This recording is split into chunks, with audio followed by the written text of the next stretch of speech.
Arkadaşlar merhaba, kanalıma hoş geldiniz. Ben İlker. Bugünkü videomuzda bir toplama rotasyonu göstereceğim size. Çok önemli bir öz toplama rotasyonu. Nedir? Huş bit gözü. Zaten kapaktan da gördünüz. Hemen açalım şöyle, iksirimize başlasın. Abi, bu toplama rotasyonu nerede? İlk önce nerede olduğunu gösterelim. Haritayı açıyorum. Arkadaşlar, Kamasilla Tapınağı'nı biliyorsunuz. Bu peri aldığımız yer. Onun üzerinde şöyle bir köprü var. Köprünün yol ayrımında. Tam köprünün önüne geliyorsunuz. Bakın, köprü yanımda hemen. Köprünün olduğu yerde şurada gri bir ağaç var. Onun önüne geldiniz abi. Bu gri ağaçtan başlıyorsunuz toplamaya ilk önce. Şöyle ben bir toplamaya başlayayım bir yandan. Bu gri ağaçtan topladıktan sonra şu yan tarafta bir tane daha var uç. Hemen bunu da alıyoruz. Tak, yukarı çıkıyoruz sonra. Buradan bunu alıyoruz. Huş. Arkasında bir tane daha var, bakın onu da alacağız. Huş. Şu yukarıda var iki tane de, hemen onları da alacağız. Bu yoktu gerçi. Evet, pardon, varmış. Ben de uzun süredir toplamıyorum. Şu an ihtiyacım olduğu için geldim. Bir de mini oyun geldi mis gibi. Hemen alalım. Oyunun sesi çok açık gibi. Şunu bir kısayım hemen. Kıstım, uygula, kapat. Güzel. Buradan devam ediyoruz böyle. Şurada bir ağaç var. Beyaz sedir. Normalde huş değil ama rotasyonla alakalı şöyle bir bilgi vereyim. Huş bitki özü toplayabileceğimiz yerler arasında hiçbir zaman sadece huş toplayabildiğimiz yer yok. Beyaz sedir, diş budakla karışık olarak topluyoruz. Ama ağırlıklı olarak huş bitki özü veriyor arkadaşlar. Şimdi diyeceksiniz, hiç mi böyle sadece huş toplayabileceğim bir yer yok? Maalesef ben birçok yere baktım. Bu gürleyen toprak, şu an bulunduğumuz yerin etrafında birçok yerde huş ağacı var aslında ama karma olarak veriliyor. Karma olarak toplayabiliyorsunuz. Sandık çıktı 20 tane. Anahtar var da uğraşamayacağım şimdi bununla. Zaten anahtar yetmeyecek. Devam ediyoruz böyle huş toplamaya. Kalpiyon, aslında Kalpiyon'da şey de var, biliyorsunuzdur. Bu zehirlenmiş toprak var. O taraflarda da var huş bitki özü ama orada bu troll yaşam alanı var. Yukarıda troll yaşam alanı diye bir yer var yukarısında zaten. Orada da var aslında bayağı huş ama çok dağınık. Gerçekten çok dağınık. Etrafında başka ağaçlar da var. Ağaçların arasında da çok fazla mesafeler var. Bu mesafe yüzünden orası toplamak pek verimli değil. Bir yer daha var. Yeşim Yıldızı Ormanı'nın slotunun etrafında var biraz. Ama hem slotlar var etrafınızda hem de çok az var huş bitki özü orada. Aynı zamanda BDO Kodeks'e girdiğiniz zaman size huş bitki özünü şey de gösterir. Sabah ışığı diyarında da huş bitki özü olduğunu gösterir. Gittim baktım arkadaşlar, bir tane bile yok neredeyse. Çoğu çam bitki özü. Yani orada da yok. Kodekse girdiğiniz zaman birçok adada da toplayabilirsiniz. Bazı oyunun denizdeki adalar var biliyorsunuz. Oralarda da huş bitki özü var. Ama onlar da bu hem burayla aynı performansı veriyorlar. Hem de adaya gidip gelmek ne kadar sağlıklı onu tartışmak gerekir. Ee, Onu da ifade etmiş bulunayım. Rotasyon aslında şöyle ilerliyor. Kapatayım şunu da toplayayım. Bakın, topladığımız özler şunlar. 2100 tane huş, 1300 diş budak, 530 beyaz sedir, 480 sedir, 31 tane çam toplamışım. Rotasyonda birçok özü aynı anda toplamış oluyoruz. Yani şu an beyaz sedir toplayacağım mesela. Şimdi arkadaşlar aranızda şu soruyu soruyor olabilirsiniz. Beyaz sedirleri toplama, sadece huşları topla diye. Arkadaşlar, vakit kaybı oluyor. Toplama yapacağınız sürede normalde toplamanız gereken olay şu: bir saatte 30 bin tane öz toplamanız gerek. Agris açık ve mini oyun açık bir şekilde, onu söyleyeyim. Mini oyunda etkinlik olmadan kendi performansıyla saatte 30 bin tane öz topluyorsunuz. Ama eğer siz burada ben sadece huş toplayacağım diye bir olaya içine giderseniz, o zaman ne oluyor arkadaşlar? Bu performans düşüyor. Sonuç olarak biz diğer bitki özlerini de kullanıyoruz. Onlar da işimize yarıyorlar. Onlarla da iksir yapıyoruz. Zaten bu huş bitki özünü toplarken yanında topladığımız diş budakta işçi iksiri. Verdüre'de lazım mesela. Gibi gibi, sedir gibi. Bunların hepsi işimize yarıyor. Yani ayrım yapmayı çok mantıklı bulmuyorum, açık konuşmam gerekirse. Ama şöyle bir şey daha söyleyeyim rotasyonla alakalı. Rotasyon biraz kısa. Nasıl kısa? Şimdi fark ettiyseniz yolun bir tarafını toplayarak gidiyorum. Aslında karşı tarafta da huş var. İlk önce bir tarafı toplayarak dümdüz devam ediyorsunuz. İleride bir yerde ağaç kesiliyor. Kesildiği zaman yolun karşısına geçip geldiğimiz yere kadar devam ediyoruz toplamaya. Burada bu toplama şekliyle rotasyon dönüyor mu diye soracak olursanız, dönmüyor arkadaşlar. Nasıl dönmüyor?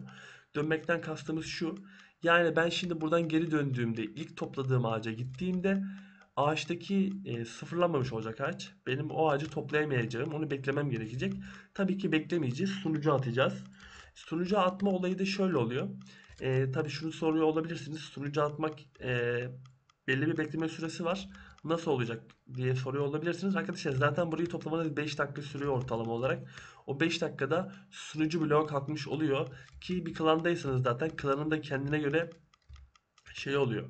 Sunucuları oluyor. Aralarında sunucu attığınız zaman bekleme süresi olmadan geçmiş oluyorsunuz. Bekleme süresi olmadan geçtiğiniz için de onu da işin içine kattığımız zaman aslında sunucu atmak sıkıntı olmuyor. Tabii ki sunucu attığınız süre bir vakit kaybıdır. Ama kuş bitki özü toplayabileceğimiz, ben en azından kendim için konuşuyorum, ben daha güzel bir yer bulamadım. Birçok yer buldum ama burası bana daha word geldi. Nereden ne topladığımız belli, ne alacağımı belli. Aynı zamanda rotasyon küçük, yürüme mesafesi kısa. Ki bu toplama olaylarındaki en önemli muhabbet yürüme mesafesi. Çok fazla yürüyorsanız boş bir şekilde verimsiz bir öz topluyorsunuz demektir. Bunun dışında bir sürü farklı toplama rotasyonlarımız var zaten. Akçaağaçtır, dişbudaktır, bunları da topluyoruz. Onların rotasyonları aslında çok güzel. Özellikle akçaağaçı çok seviyorum. Kanalımızda videosu da var. Orası çok yoğun, sık bir yer. Çoğu çok yüksek oranlı akçaağaç. Ve sürekli dönüyor. Sunucu da atmıyoruz. Ama kuş bitki özü bize lazım. Çabukluk iksirinde kullanıyoruz. Çabukluk iksirini hem verdura yaparken hem de ahenk öz iksiri yaparken kullanıyoruz. Bu yüzden mecbur buraya zaman zaman gelip toplamasını yapıyorum. Bu olayımızda da şöyle bir olayımız daha var. Kuş bitki özünü toplamayı seçtiğim zamanlar ve tarihler var aslında benim. Öyle her zaman toplamıyorum. Ne zaman? Şu an mesela fark ettim bu arada. Hiç gidip Yamanote falan okumadım. Mini oyun çıkma sıklığı bana çok yüksek geldi. Biraz 2 tane 3 tane öz topladım gittim bir yerde. Baktım sürekli mini oyun geliyor. Dedim herhalde etkinlik var. Okumama bile gerek yok. Çünkü var olduğunu kesin anladım ve toplamaya geldim. Bakın döndüm. Bu yolun ilk önce sağ tarafını sonra sol tarafını döndüm. İleride ağacın kesildiği bir yer var. Ağacın kesildiği yerden geri dönerek toplayarak devam ettim. Yine bu ağaca geldim. Bakın bu ağaca geldim ve yok. Gelmemiş. Şimdi burada sunucu atacağız. Sunucu atayım geleyim hemen. Hemen sunucu attım geldim arkadaşlar. Yine olduğum yerdeyim. Az önce bıraktığım yerdeyim. Bakın burasında hemen yine huş bit gözümüz var. Toplayıp devam ediyoruz. Sunucu attığımda şunu açmayı unutmayın. Bunlar sıfırlanıyor. Buradan yine aynı şekilde ilk önce bu ilk topladığım ağacın arkasında burada birkaç tane huş var. Onları alıyorum. Yine yolu normal toplama yaptığım az önce gösterdiğim şekilde dümdüz bir şekilde devam ediyorum. Sonra yolun karşısına geçip tekrardan geri dönüyorum ve huş bitki özünü toplamış oluyorum. Aslında rotasyon bundan ibaret. Çok basit. Benim bulduğum en verimli rotasyon da bu. Tabii şu an videoyu izleyip de bazı arkadaşlarımız daha verimlisini bulmuş olabilirler. Ben bilmiyorum. Açık konuşmam gerekirse birkaç ay aradım.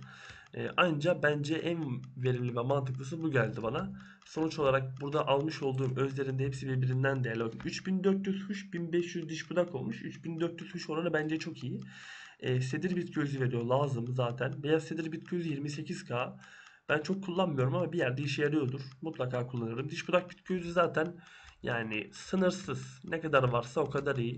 Birçok iksirde kullanıyoruz. Savunma, ölüm, işçi gibi. O yüzden buradaki toplama rotasyonunun hiçbir sıkıntısını görmüyorum. Gayet benim işime yarayan verimli bir toplama rotasyonu olarak ifade etmiş bulunalım. Peki videoyu uzatmak istemiyorum ama bir konudan daha bahsetmek istiyorum. Neden biz huş bit gözü topluyoruz sorusuna da gelelim. Şimdi videoyu huş bit gözüne ihtiyacı olmayan birisi de izliyor olabilir. Abi güzelmiş, huş topluyor, mükemmel de ne yapıyor bu huşu sorusunun cevabını da vereyim. Hem de size bir konu hakkında bilgi vermiş olayım. Şöyle şurada nerede benim blog sayfam. Bu blog sayfasını da öylesine açtım arkadaşlar. Sırf şu linkleri koyabilmek için. Ee, pardon, düzenlemeye girdim. Gerçi düzenlemeye girsem de olur. Gerçi olmaz, pardon. Benim burada ya hiç öyle şey yapmamaya ne uğraşıyorsam.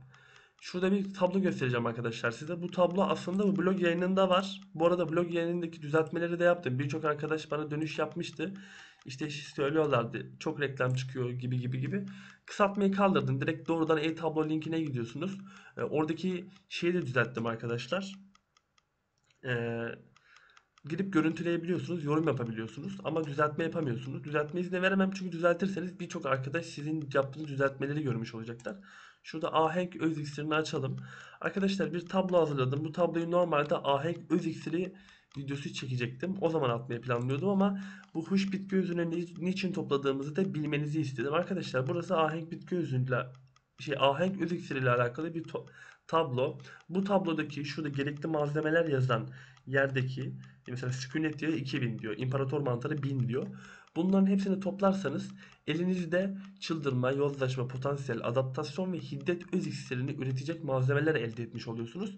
Bu malzemelerin toplamında da sadece yeşil iksirlere varsayarak, sonuçta siz delme iksiri üretiyorsunuz ya, onunla yozlaşma yapıyorsunuz. Mavileri işe katmadım. Sadece yeşillere varsaydığınız zaman, bu tabloyu topladığınız zaman 1000 adet ahenk öz iksiri üretmiş oluyorsunuz. 1000 adet ahenk öz iksiri de 20T yapıyor. Mavilerin maliyet saysan 20T net kâra dönüşür. Buradaki birçok ürünü zaten şöyle söyleyeyim. Kolay ürünler. Listenin büyük ürünlerine bakmayın. Yenileme yağı diyor 2000 tane. Çok az. Siz 1000 tane ahenk öz iksiri üretmek istiyorsanız size 2000 tane yenileme lazım. Bence çok az bir miktar. Saf toz reaktif 34.000 istiyor. Saf toz reaktif çok kolay üretilebilen bir ürün. Ben üretmekle bile uğraşmıyorum. Kimyadan gelen yan bir katalizör var. Onunla takaslıyorum. Vakit kaybı olmasın diye.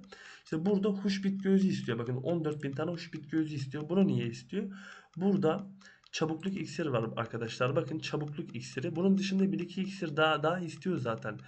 Ee, Kuş bitki özü. İsimlerini unuttum. Yıkım olabilir bu arada. Çok da net hatırlayamıyorum ama istiyor yani. Toplam 14.000 istiyor. Çabukluk iksirini kullanıp ahenk öz iksiri yapabilirsin veya verdure iksiri yapabilirsin. Bu huş bitki özü aslında oyundaki en değerli özlerden birisi. Toplanması zor olduğu için biraz da en değerlisi ama hem verdure'de hem ahenk öz iksirinde kullanılıyor olması, ahenk öz iksirinin de rotasyon iksiri olması huş bitki özünü çok değerli bir iksir yapıyor, öz yapıyor. O yüzden de videosunu atma gereği duydum. Bence oyundaki birçok arkadaş bunu bilmiyordur diye tahmin ediyorum. Huş bitki özü toplamaktan pek haberdar değillerdir diye tahmin ediyorum. İnşallah faydalı olur. Blog sayfamı da bu linki attım. Şöyle ön izlemeden göstereyim yani uğraşıyorsam. Arkadaşlar ahenk ücretsiz tablosu var. Tıkladığınız zaman direkt tablo açılıyor böyle şu şekilde. Eğer bununla alakalı bir sorun yaşarsanız bunu da bana iletin. Bu tablolara ulaşma konusunda birçok yöntem denedim. En son denediğim yöntem de bu oldu. Fena olmadı, güzel oldu. Bunu da iletmiş bulunalım. Bunun yanı sıra toplamaya devam edeyim bir yandan. Eğer istediğiniz bir rotasyon varsa şu bitki özünün rotasyonunu da bulamadım. Ben oyundaki bütün bitki özlerini topluyorum arkadaşlar.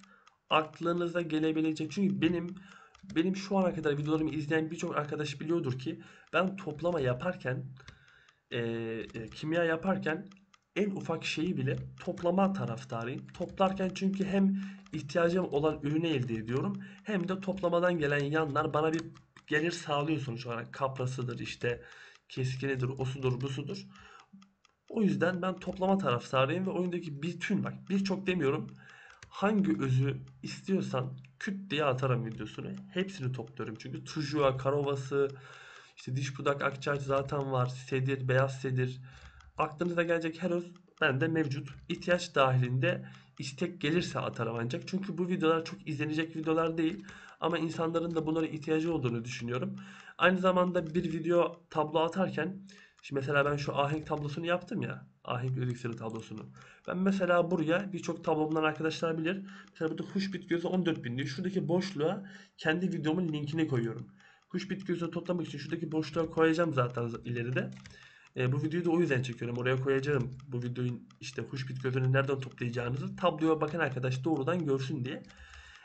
Biraz da o amaçlı çekmiş bulundum. Çok gevezelik etmeyelim. Canlı yayınla alakalı şöyle bir bilgi vereyim arkadaşlar. Geçen gün canlı yayın açmayı denedim. Hatta canlı yayına giren arkadaşlar da oldu. Canlı yayını gizli açabileceğimi bile bilmiyordum. Canlı yayın açamıyorum arkadaşlar. Şu an sistemim buna pek yeterli değil. Ee, Aldığım zaman yaparım. En azından şu an GeForce Now kullanıyorum. Bilmiyorum videoda ne kadar. Video 720 şimdi şu an size çektiğim video 720p 1080p'de drop yiyorum. Çekemiyorum. Ama ben oyunu 1080p'de oynuyorum. Benim için oyun keyfi bayağı artmış oldu. Hoşuma gitti. Beni de motive etti. Bunu da bilgilendirmiş olalım. Video isteği varsa arkadaşlar bana ulaşabilirsiniz. Yardımcı olmaya çalışırım. Kanalın pardon hem YouTube videonun açıklamasına hem de kanalın açıklamasına şu anki güncel Discord adresimizi de paylaşacağım. Discord'a gelip oradan sorularınız olursa cevaplayabilirim ama anlık bir cevap beklemeyin. Çünkü benim oyundayken fısıltıma, işte Discord'daki mesajlarıma birçok mesaj geliyor. Ben ancak bunları kimya üretirken boş vakitlerimde cevaplayabiliyorum. Veya oyuna girdiğimde eğer bir işim gücüm varsa açık konuşmam gerekirse cevaplayamıyorum. Çünkü birçok mesaj oluyor. Bir bakıyorum 500 mesaj var. Cevaplamam 1,5 saati bulacak. Cevap yazdığım insanlar geri dönüş yapıyorlar. Bana mesaj atmaya devam ediyorlar. Bir soru sorulmuş, bir muhabbet başlamış. Cevapsız bırakmak da istemiyorum. O yüzden Discord'dan genellikle sohbet odalarında kullanmaya çalışın. Yani sohbet odalarında kullanın. Rol içinde aniden rol alamazsınız. Ben girdiğimde Discord'a bana mesaj atan olursa veya işte giriş kanalındaki gördüğüm insanlara rolleri vereceğim. Onu da ifade etmiş bulunalım. Discord'umuzda şöyle. Discord'u bu arada ben Discord'u kendim yapmadım. Ben askerdeyken benim klanımdaki arkadaşlar yapmışlar. Onlara da buradan teşekkür ediyorum videoyu izliyorlarsa. Discord bayağı güzel olmuş. Çok hoşuma gitti. Ben Discord yapmaktan pek anlamıyorum zaten. Discord benim anladığım bir şey değil. Ama soru cevabı Discord'dan yönetmem gerek. Çünkü başka bir kanaldan sizin sorularınıza cevap verecek bir ortam yok. Burada en azından birbirinize de sorularınız olursa cevaplandırırsınız diye düşünüyorum. O yüzden Discord kanalını da açıklamaya bırakıyorum. Hepinize de teşekkür ediyorum videomu izlediğiniz için. Kanalıma abone olduğunuz, üye olduğunuz, beni desteklediğiniz için. Kendinize iyi bakın. Sağlıcakla kalın. Bay bay.